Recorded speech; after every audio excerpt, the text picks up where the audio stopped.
대표님 어제 뭐 보셨어요? 제가 살아보니까 인생은 무슨 사건이 벌어지는가에 달려있는 것이 아니라 사건에 어떻게 대처할 것인가, 사건으로부터 환경으로부터 어떤 영향을 받아서 어떻게 변화할 것인가에 달려있더라고요.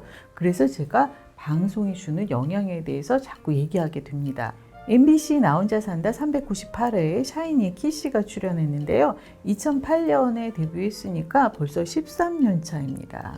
요즘 그 TV의 놀라운 토요일에서의 활약상도 그렇고 컴백홈 TV 인터뷰, 그리고 이번에 그 나 혼자 산다도 그렇고 단순히 방송을 잘한다는 얘기가 아니라 깊이 있는 어른으로 잘 자라줘서, 바르게 자라줘서 고맙다는 느낌. 이미 어른에게 이런 말은 좀 그렇지만 기특합니다. 남달랐던 부분이 그 전주에 방송된 배우 이지훈 씨 편, 그 이지훈 씨가 이웃집 아이를 돌봐주는 등 주민들과 격이 없이 지내는 장면을 보며 키씨가 느낀 바가 많았다고 합니다. 그래서 자신도 이웃들과 교류가 필요하다는 생각을 했나 봐요.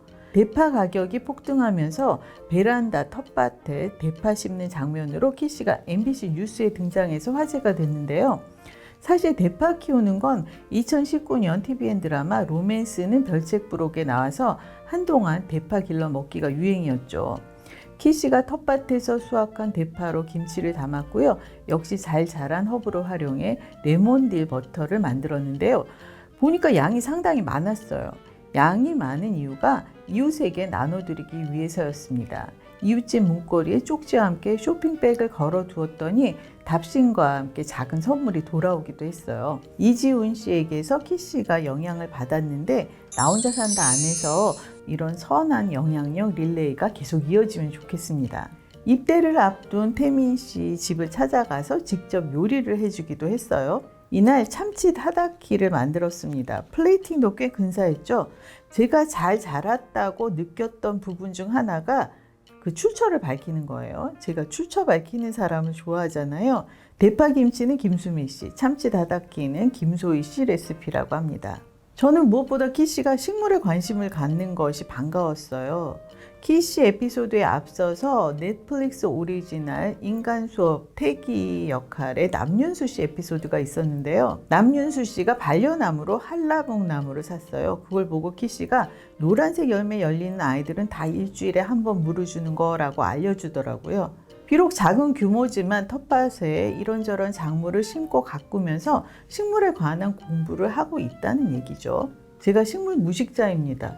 그런데 어느 날 손녀가 놀이터에 갔다가 돌아오면서 선물이라면서 이 나뭇가지를 가져다 줬어요. 그래서 제가 꽃병에 담아두고 물만 가끔 갈아줬을 뿐인데 이렇게 뿌리가 나왔습니다. 인스타그램에서 찾아보니까 이게 작년, 그러니까 지난해 7월에 선물로 준 거예요. 그런데 지금 10달째 이렇게 살고 있습니다. 근데 저희 주변 사람들은 이게 무슨 식물의 나뭇가지인지를 모르는 거예요. 다들 식물 무식자인 거죠. 우리는 알파벳 철자를 모르면 무식하다고 나무라고, 그리고 한자 몰라도 한 소리를 듣고요. 그리고 뭐 나라, 뭐 수도 이런 거 이름 모르면 막 놀림거리가 되잖아요. 그런데 식물 이름 모르는 거는 왜 부끄러워하지 않을까요? 아마 농촌에서 살고 계신 분들은 저의 무식함을 한심하다고 생각하실걸요? 저는 최근 살인이 그 난무하는 드라마들보다 더 안 좋은 영향을 주는 것이 계속 쏟아져 나오고 있는 육식 먹방이라고 보거든요. 해도 너무한 수준이잖아요. 모든 관찰 예능에 빠지지 않고 나오는 장면이 고기 먹는 거, 삼겹살에 무려 토마호크에 수육해 먹고 닭살만 먹고. 제가 육식에 거부감을 표하는 것이 아니에요. 저는 뭐 채식주의자도 아닙니다. 하지만 이 과도한 육류 소비는 확실히 줄일 필요가 있다고 보고 있거든요. 제가 육식 먹방 좀 그만하면 좋겠다라고 하면 식물은? 그럼 물고기는? 회는 어떻게 먹어? 이렇게 반문하시는 분들이 있어요. 육류 섭취가 필요 이상으로 늘어나면서 동물들이 지나치게 가혹한 환경에서 사육되고 있고, 그로 인한 환경 파괴 또한 심각하다는 거 다들 잘 아시잖아요. 돼지가 꼼짝달싹 못하게 작은 우리에 갇혀있는 광경 보셨나요? 닭도 그렇게 사육한대요. 그런데 채널을 돌리다 보면 어디선가 꼭 육식 먹방을 하고 있더라고요. 심지어 프로그램들이 한우, 한동 관련 기관들의 PPL을 받아서 선물 세트를 방송에서 주기도 하잖아요. 어려운 축산업 돕기를 앞세우고 있으니까 시청자 입장에서는 토를 달기도 어려운 노릇이죠. 이처럼 방송들이 온통 육식 먹방에만 집중을 하고 식물에는 도통 관심을 보이지 않아서 아쉬웠는데 키씨가 이렇게 식물에 관심을 보여주니까 얼마나 반가워요. 더욱이 그날 나 혼자 산다에는 관찰 예능에 꼭 나오는 배달 먹방도 없었습니다. 두루두루 바람직한 한 해였네요. 그 주에 식물을 다룬 또 다른 프로그램이 TVN 바퀴 달린 집이에요. 28회였는데요. 두릅을 따고 냉이를 캤거든요. 두릅과 냉이를 마치 다큐멘터리처럼 잘 보여줬습니다. 아마 이날 방송 보신 분들 혹시 산에 가셨다가 두릅을 만나면 아마 바로 알아보실 수 있을 거예요. 그러나 그게 개인이 재배하는 두릅일 수도 있으니까 그 점 유의하셔야 합니다. 그 냉이 얘기를 하니까 KBS 편스토랑 어남 선생 유수영 씨 얘기를 아니 할 수 없네요. 5월 28일 방송에서 아내 박하선 씨 레시피라면서 냉이튀김을 선보였거든요. 제가 보통 마트에서 냉이 한 봉지를 사면 된장찌개에 넣고 또 무침도 하고 그러면 꼭 남아서 좀 난감했었는데 어느 날 날 잡아서 냉이튀김을 한번 해봐야 되겠어요. 유수영 씨 요리의 특징이 쉽고 간편하면서도 과학적이라는 거죠. 지난해 처음 편셰프로 등장했을 때 아파트 옥상 텃밭을 소개했었어요. 토종허브며 호박, 고추, 옥수수, 명이나물, 대파 등을 직접 길러 먹었잖아요. 그러니까 대파 길러 먹는 연예인은 유수영 씨가 먼저였던 셈입니다. 류수영 씨가 올해에도 옥상에서 꽃 심기 팁, 작물관리법을 알려줬어요. 튤립이며 수선화를 보기 좋게 심고 고수도 심었는데 마트에서 파는 고수를 뿌리채 그대로 심어도 잘 자란다고 해요. 그리고 대파를 수선화 같은 길이감이 있는 꽃들과 섞어 심으니 대파가 마치 난초처럼 보였어요. 류수영 씨가 요리든 뭐든 책을 사서 공부를 하잖아요. 류수영 씨가 가드닝 분야도 연구를 좀 했겠다 싶더라고요. 대파를 꽃 화초하고 섞어 심어라. 정원 가꾸기에 관심이 있는 분들이라면 익히 아실 속초에서 정원학교를 열고 가든 디자인을 전파 중인 오경아 씨 팁이기도 한데요. 오경아 씨는 MBC 이종환 최유라의 지금은 라디오 시대 등에서 라디오 작가로 일하다가 뜻한 바가 있어 영국에서 조경학하고 정원 디자인을 공부했다고 합니다. 식물을 잘 가꾸는 기술뿐만이 아니라 어떤 철학과 가치관을 가지고 식물을 대하는 것이 옳은지 알려주는 분인데요. 제가 이분의 저서 2권을 기증받아서 테레비평 구독자 여러분께 선물하려고 합니다. 이런 책들이에요. 제가 간혹 책을 소개하고 책을 선물로 드리는 이벤트를 하면 그거 혹시 PPL 아니냐 이렇게 의심하는 분들이 계신데요.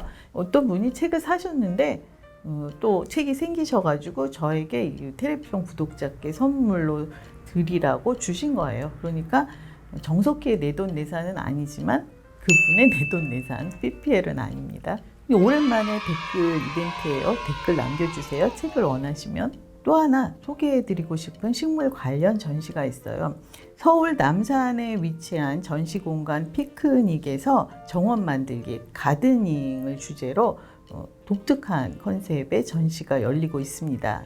정원 디자이너들의 스케치를 제외하고는 사진 촬영이 비교적 자유로우니 기분 전환 삼아 한번 다녀오세요. 전시를 보고 성에 차지 않으시면 뚜벅뚜벅 조금만 걸어서 서울역 국가공원도 한번 들러보세요. 물론 햇볕이 따가운 날은 피하셔야 합니다. 여기 수국정원이 있어서 지난해 제가 갔었는데 올해는 아마 더 풍성해지지 않았을까요? 6월 중순경이 수국이 한창이었던 것으로 기억하니까 지금 가시면 아마 피어 있을 거예요. 제가 좋아하는 목수국의 꽃말이 거기서 보니까 냉정, 무심 뭐 이런 걸로 적혀 있어서 제가 뜨끔했던 기억이 납니다. 저희 집 아이들이 저보고 냉정하다, 정이 없다 이런 지적들을 자주 하거든요. 그런데 큰 기대는 하지 마세요. 콘크리트 다리 위에 만들어진 정원인지라 태생적인 한계가 있거든요. 일부러 그것만 보러 가시지는 마시고요. 아까 말씀드린 피크닉이라든지 아니면 남대문 시장에 들리실 일이 있으면 겸사겸사 다녀오시면 좋겠습니다. 저는 공부 좋아하는 어남 선생이 그 오경아이 정원학교를 수학했으면 하는 바람이 있습니다. 제가 어남 선생을 좋아하는 이유 중 하나가 연예인들이 흔히 하는 이게 나 이렇게 잘해놓고 살아 과시하지 않는 점이죠. 인맥 과시도 하지 않습니다. 연예인 지인을 초대하는 대신 같이 고생하는 스태프들과 늘 음식을 나누잖아요. 지난번엔 연어초밥을 19인분이나 준비해서 연어파피오트와 함께 먹었는데요. 스태프들이 점점 요리에 취미를 붙이게 됐더라고요. 이게 바로 진정한 선한 영향력이죠. 또 한 가지 바람은 유수영 씨하고 앞서 말씀드린 키 씨하고 친해졌으면 좋겠습니다. 두 분 모두 요리를 잘하고 그리고 식물에 관심이 있고 연구와 노력하는 자세까지 갖췄으니까 두 분이 만나면 정말 할 얘기가 무궁무진 많을 것 같지 않으세요? 나중에 유수영 씨가 편스토랑에서 하차하게 된다면 누군가가 이 두 분을 모아서 프로그램 하나 만들었으면 좋겠습니다. 아마 선한 영향력으로 가득한 프로그램이 되겠죠. 거기에 누구 끼워 넣을 생각 하지 마시고요. 이 두 분만으로도 차고 넘치니까요.